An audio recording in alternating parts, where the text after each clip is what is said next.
बिस्मिल्लाहिर्रहमानिर्रहीम। निहायत ही मोहतरम और मुअज़्ज़ज़ मुसलमान भाइयों और बहनों, अस्सलामु अलैकुम रहमतुल्लाहि व बरकातुहू। इरशादे बारी ताला है, ऐ ईमान वालो, तुम पर रोजे फर्ज किए गए जैसे तुमसे पहले लोगों पर फर्ज किए गए थे, ताकि तुम परहेजगार बन जाओ। सूरह अल बकरा आयत नंबर 286। रोजा दीन इस्लाम का एक सतून है और इसके बगैर एक मुसलमान का दीन मुकम्मल नहीं होता। मोहतरम नाजरीन, इस वीडियो में बताया जाएगा कि वो कौन से 9 लोग हैं कि अगर वो रोजा न रखें तो उन्हें कुछ भी गुनाह नहीं होगा।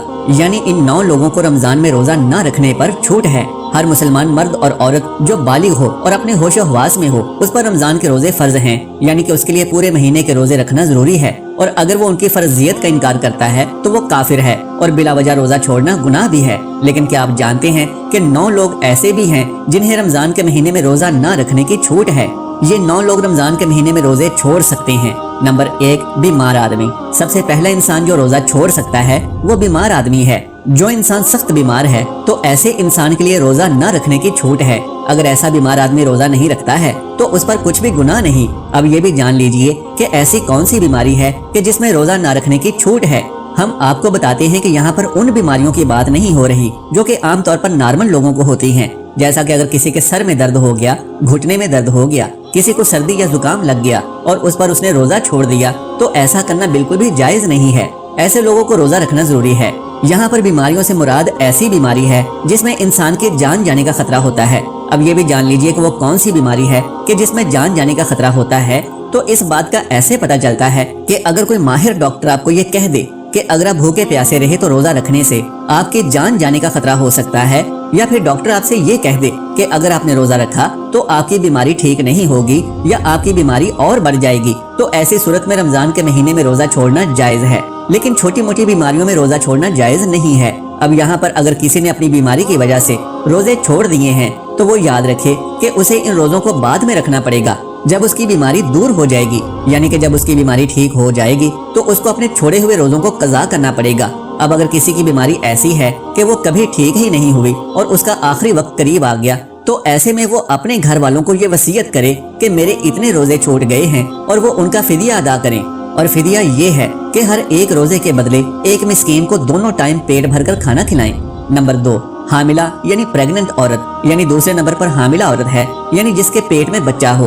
अगर ऐसी औरत हो और रोजे रखने पर उसको या उसके बच्चे को जान का खतरा हो तो ऐसी औरत भी रमजान के महीने में रोजे छोड़ सकती है। उस पर भी कोई गुनाह नहीं होगा। ऐसी औरत के लिए भी रोजा ना रखना जायज है। लेकिन याद रहे कि ऐसी औरत भी अपने छोड़े हुए रोजे बाद में रखे, यानी कि जब उसकी सेहत ठीक हो जाए तो उसे भी अपने छोड़े हुए रोजों की कज़ा करना होगी। और अगर कोई हामिला औरत है और उसका माहिर डॉक्टर उसे ये कह दे कि रोजा रखने से उसकी या उसके बच्चे की जान जाने का कोई खतरा नहीं है, तो ऐसी औरत के लिए रोजा रखना जरूरी होगा।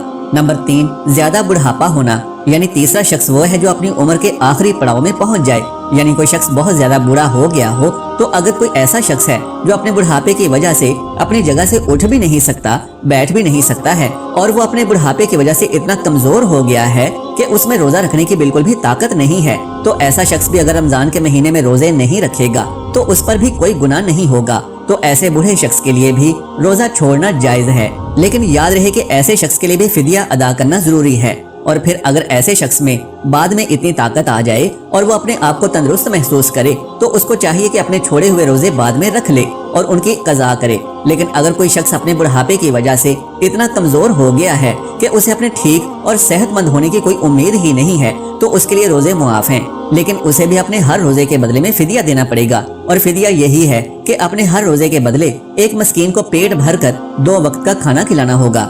नंबर 4, दूध पिलाने वाली औरत। यहाँ ये बात भी वाज़ेह कर दें कि पहले जमानों में ऐसी औरतें हुआ करती थीं जो लोगों के बच्चों को दूध पिलाने का काम किया करती थीं। वो लोगों के बच्चों को अपने साथ ले जाया करती थीं और 2 या 2.5 साल के लिए उस बच्चे को दूध पिलाया करती थीं और उन्हें दाइयाँ कहा जाता था।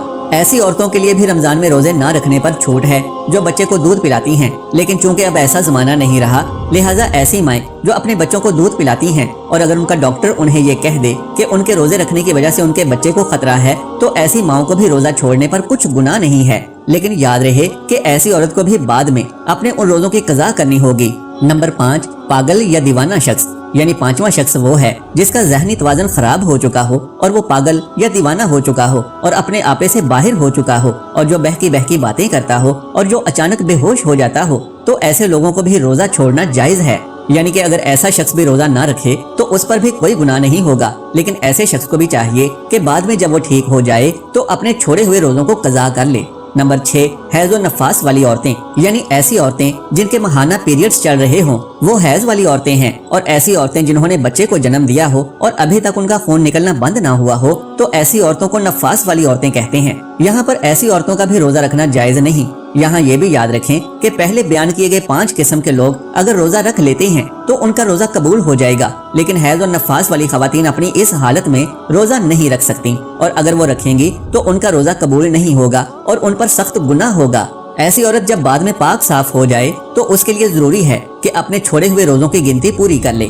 نمبر 7، سفر پر ہونا، یعنی مسافر ہونا، تو ایسا انسان جو حالت سفر میں ہے تو اس کے لیے بھی روزہ نہ رکھنے کی چھوٹ ہے، اور روزہ نہ رکھنے پر اس کے لیے کچھ گناہ نہیں ہوگا۔ لیکن یہ بات بھی جان لیجئے کہ اس سلسلے میں سفر کیسا ہوگا، تو ہم آپ کو بتا دیں کہ جو سفر 82 کلومیٹر سے زیادہ ہو اور وہ کم از کم 15 دن کے سفر کی نیت کر کے گھر سے نکلا ہو تو ایسے مسافر شخص کے لیے روزہ نہ رکھنے پر چھوٹ ہے، لیکن جب اس کا سفر ختم ہو جائے تو پھر اس کے لیے روزہ رکھنا ضروری ہو جاتا ہے۔ اب یہاں یہ بات بھی قابل ذکر ہے کہ اگر کوئی شخص سفر کی حالت میں ہے اور وہ یہ کہے کہ وہ روزہ ضرور رکھے گا کیونکہ اس کا سفر آرام دہ ہے، تو ایسا مسافر سفر کی حالت میں بھی روزہ رکھ سکتا ہے اور اس کا روزہ ہو جائے گا۔ بس اگر سفر آسان ہے تو روزہ رکھ سکتا ہے، لیکن اگر روزہ نہ بھی رکھے تو اس پر کچھ گناہ نہیں۔ نمبر 8، ایسا شخص جس کے جان جانے کا خطرہ ہو، یعنی اگر کوئی شخص تلوار لے کر کسی کے پاس آ جائے اور یہ کہنے لگے کہ اگر تم روزہ رکھو گے تو میں تمہاری گردن اڑا دوں گا، یعنی تمہیں مار دوں گا، تو اسے اپنی جان کا خطرہ ہو تو ایسے شخص کے لیے بھی روزہ نہ رکھنے پر چھوٹ ہے۔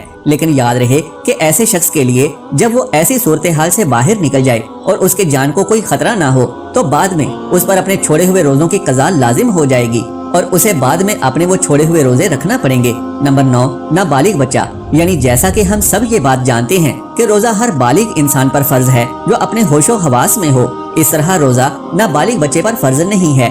اگر کوئی نابالغ بچہ روزہ نہیں رکھتا تو اس پر کوئی گناہ نہیں ہوگا اور اسے روزہ نہ رکھنے پر چھوٹ ہے، لیکن اگر کوئی بچہ 10 سال کی عمر کو پہنچ جائے اور اس میں روزہ رکھنے کی طاقت آ جائے تو اس کو چاہیے کہ وہ روزہ رکھنا شروع کر دے، اور اگر ایسا بچہ روزہ نہ رکھے تو اس کے گھر والوں کو چاہیے کہ اس پر سختی کریں اور اسے روزہ ضرور رکھوائیں۔ اللہ سبحانہ و تعالیٰ سے دعا ہے کہ تمام مسلمانوں کو اپنے ماہ مبارکہ کے روزے خشوع و خضوع کے ساتھ رکھنے کی طاقت و توفیق مرحمت فرمائے، آمین یا رب العالمین۔ محترم ناظرین، درخواست ہے کہ اگر میری آج کی یہ معلوماتی ویڈیو آپ کو پسند آ جائے تو براہ کرم اس ویڈیو کو لائک اور شیئر کر دیجئے اور میرے اسلامی و اصلاحی چینل کو سبسکرائب کر لیجئے۔ جزاک اللہ خیرن کثیرا۔ اللہ ہم سب کا حامی و ناصر